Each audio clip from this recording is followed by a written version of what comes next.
Unknown Energy. The Readings. Volume 1.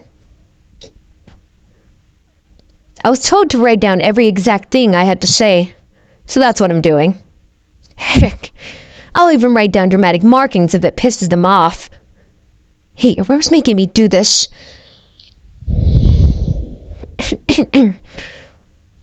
Getting to the point, I've been asked by Topside to give information on my journey so far. Cone doesn't even want to speak up about this, but I have no choice. We both could die if things go south. My abilities won't save me this time. So use the full story. All of it. You hear that? This will be all of it. Please. Okay. When I was born on February 18th of 1995, I never knew anything. It was like I had just spawned in a world full of mystery, surrounded by things I never knew was even existent. I remember the exact place I was when I first appeared. It's kind of like a fade memory, though, to be honest. Hallberry Forest in Millerton. How did I find out where I was? Miracle.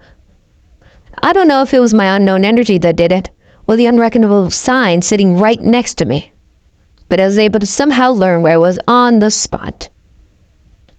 I walked through the forest. It wasn't that much of anything, really.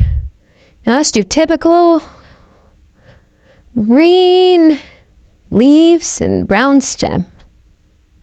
Nothing special. Well, nothing special besides the sharp stare coming from the window of a nearby parked car. Even though the windows were tinted, I could still feel that gaze. It was the first time I ever felt unsettled. But thankfully, the person in that car wasn't any harm. They went up to me, yabbering on and asking me a few things I didn't recognize at the time. Just like an alien had come up to me. A bit of confusion amongst the both of us later, and the guy eventually figured things out. He asked me to hop into his white van. No, wait. Before I continue, it wasn't the sketchy kind of white van. Just your typical one for work or some sort of business. Don't get the wrong idea. I didn't understand, but seeing as that I had nowhere else to go and I was naive to danger at the time, I followed. Thankfully, the guy was actually harmless and ended up being like a father figure to me. The way he had found me, which he told me later, after he taught me, English, it's actually pretty weird. He said he saw some, what was it? Oh, some sort of black and rainbow mixture substance go seeping onto his van window. Made him almost crash, but luckily he was a good driver. The bitch stopped in the forest and started cleaning his window. He was about to head back inside, but then he spotted me. I was just standing there, out in the open. His point of view just literally proves I spawned into existence. Isn't that crazy? It's like I'm not even a person. Anyway, a long while passed by, and the guy had taught me everything he knew. Writing, reading, talking. He even helped me figure it out, my abilities, once they started showing up visibly. Oh, wait. I forgot to say the guy's name. It was Carver. Anyway, Carver seemed to know more and more about me as the time passed on. Heck, at one point, I think he knew me better than I knew myself.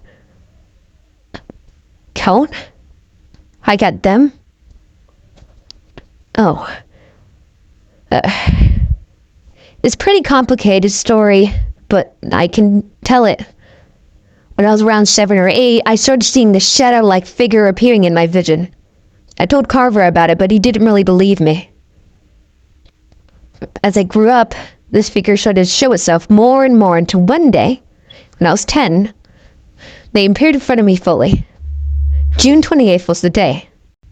That day was the day Cone was apparently born.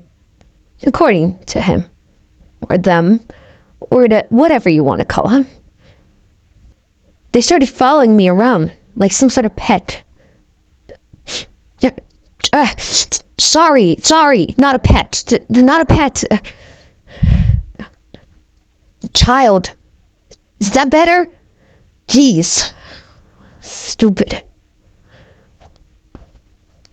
It took them about 3 or 2 years to actually develop a personality. It took them longer to say their first word. Sometimes I wish they stayed quiet. They apparently also have a lot of things they haven't told me about them. Spider Bond, I only slightly care for their personal life since we already know almost everything about each other. We're literally inseparable. It's annoying. I do know they don't like physical affection from anyone but me. It's a sort of trust thing. They've never told me about this. They usually lie to others and say it's all because they need to look strong, but I know they're lying. You want more info? Fine. There was this random scientist guy that kept me trapped in the time loop for a long while. He wanted it so he could research what exactly I do. He's long gone now. Oh, wait. I skipped over when the hunters started coming after me. They came around the time I had turned 15. Apparently some scientists found Carver in me. They took me away from him and dragged me and Cohen to their lab forcefully for investigation. God. I wish I left that place while I had the chance. The literal second those scumbags found out just how powerful I was, they spread it everywhere. It wasn't long before the entirety of Middleton knew about me. They tried to keep me in the lab, but I ended up killing one of them and escaping. It was my first murder. I was scared. Felt like the whole world wanted to kill me at the time. I was so scared I'd even go back to Carver. I just hid and hid and hid. Occasionally people would find me.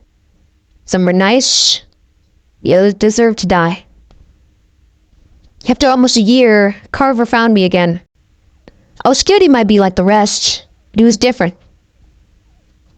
Despite him knowing what I could do, he still saw me as that innocent creature he had found years ago and had practically adopted. Nothing more than that. He told me he had found a way to keep me safe. Dimensional travel. I wouldn't stay for Militant or any country in my home world anymore. Using a bit of my energy and Carver's mechanics, we ended up finding a way to travel to new worlds. We escaped to this place called Silo, where we settled down for a bit. It only took a few months for the world to find us too. Then came the chain of fleeing and going before I decided to leave on my own. It was better for Carver's sake. And then a few years later came the incident with the time loop. Good news about that year, though. I met my husband, Ezer. He's a silly guy. We rarely see each other, but we're still very close. We even have our own friend group, too. We both are always getting into some sort of trouble. Like, for example, right now, I'm evading this guy named Quantum, and I'm here at the moment. That's all I can remember. Now, would you please leave me alone? I'm tired of this.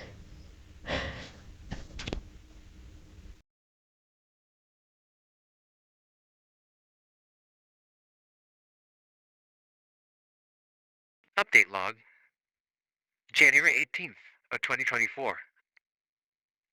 Research has proven that not all that Silicone has addressed is factual or historically accurate, but she has convinced us otherwise with the usage of her abilities.